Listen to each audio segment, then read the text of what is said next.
Mizanur Rahman Azhari March for গাজায় অংশ নিয়েছেন।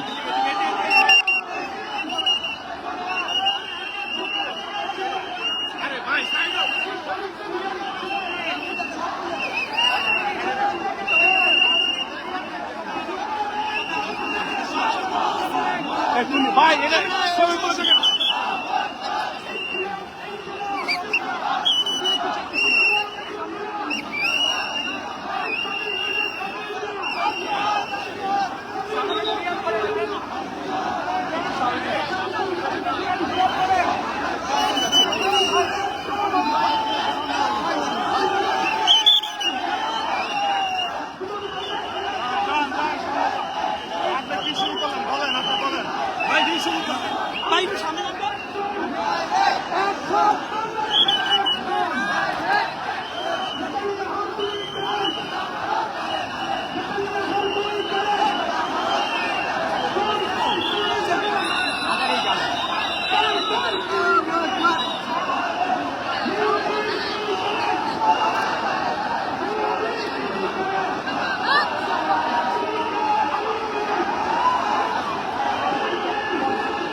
দর্শক, বাইতুল মোকাররম থেকে অল্প কিছুক্ষণ আগেই মার্চ ফর ফিলিস্তিন মার্চ ফর গাজা কর্মসূচিতে অংশ নেওয়ার জন্য মিছিলে যোগ দিয়েছেন মিজানুর রহমান আজহারি।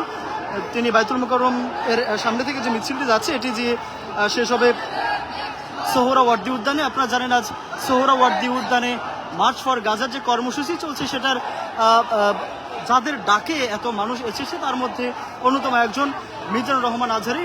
একই সাথে কিন্তু আমরা লাইভে আপনাদের দেখিয়েছি, সেখানে মিজানুর রহমান আজহারি ছিলেন। ডক্টর মিজানুর রহমান আজহারের পাশাপাশি কিন্তু আরও যারা ইসলামিক স্কলার, বিশেষ করে শায়েখ আহমদুল্লাহ ছিলেন, এছাড়াও এনসিপির অন্যতম নেতা হাসনাত আবদুল্লাহ ছিলেন, এছাড়াও কিন্তু ডক্টর ফৈজুল হক সহ অনেকেই ছিলেন যারা জনপ্রিয় যারা ব্যক্তি আছেন বাংলাদেশের ইসলামিক স্কলার, এবং তারা কিন্তু আজকের এই মিছিলে আছেন। এবং সকাল থেকেই আপনারা দেখছেন যে এই অংশগ্রহণ কিন্তু চলছে। শুধুমাত্র বাইতুল মোকাররম মসজিদই না, বিভিন্ন পয়েন্ট থেকেই কিন্তু এই মার্চ ফর গাজায় অংশ নিতে যারা সাধারণ মানুষ তারা কিন্তু আসছেন এবং যে যার মধ্যে করে কিন্তু অংশ নিচ্ছেন এবং নির্দিষ্ট নির্দেশনা দেওয়া হয়েছে তাদের উদ্দেশ্যে। এই নির্দেশনা অনুযায়ী কিন্তু তারা মার্চ ফর গাজার যে কর্মসূচি সেটিতে আসছেন। এবং সকাল থেকে আমরা দেখছি যে সোহরাওয়ার্দী উদ্যানে অবস্থান করছেন ভোর থেকে অনেকেই, এছাড়া বিভিন্ন পয়েন্ট থেকে আসছে তারাও। বলা যায় এক প্রকার জনস্রোত কিন্তু হয়েছে আজ, এবং আজকের এই কর্মসূচিতে দল মত নির্বিশেষে সবাই কিন্তু আসছে। কোনো প্রকার রাজনৈতিক ব্যানার কিন্তু আমরা দেখছি যে কারো কাছেই নেই, এবং রাজনৈতিক নেতৃবৃন্দ যদিও এখানে আছেন তবে রাজনৈতিক ব্যানারে তারা নয়। আজকের সবার একটাই ব্যানার, তারা কিন্তু ফিলিস্তিনের পাশে দাঁড়াচ্ছেন এবং ইসরায়েলের বিরুদ্ধে তাদের অবস্থান। আমরা দেখছি কারো কারো মাথায় কিন্তু কালেমা খচিত পতাকা বাঁধা রয়েছে, এছাড়া ফিলিস্তিনের পতাকা আছে, বাংলাদেশের জাতীয় পতাকা আছে। এই দুইটি পতাকা একসাথে করে কিন্তু তারা ফিলিস্তিনের সাথে যে সংহতি প্রকাশ এই আন্দোলনে সেটি কিন্তু করছেন। গত কয়েকদিন আগে থেকে এই কর্মসূচি ঘোষণা করা হয় এবং ডক্টর মিজানুর রহমান আজহারি, শায়েখ আহমদুল্লাহ সহ বাংলাদেশের যারা শায়েখ রয়েছেন, ইসলামিক স্কলার রয়েছেন, তাদের কিন্তু প্রথমে কিন্তু তারাই এই কর্মসূচিটি ডাক দেয়।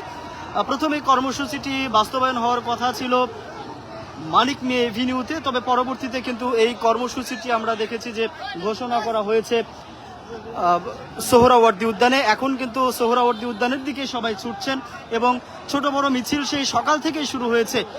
লাখ লাখ মানুষ কিন্তু আজকের এই কর্মসূচিতে অংশ নিচ্ছেন।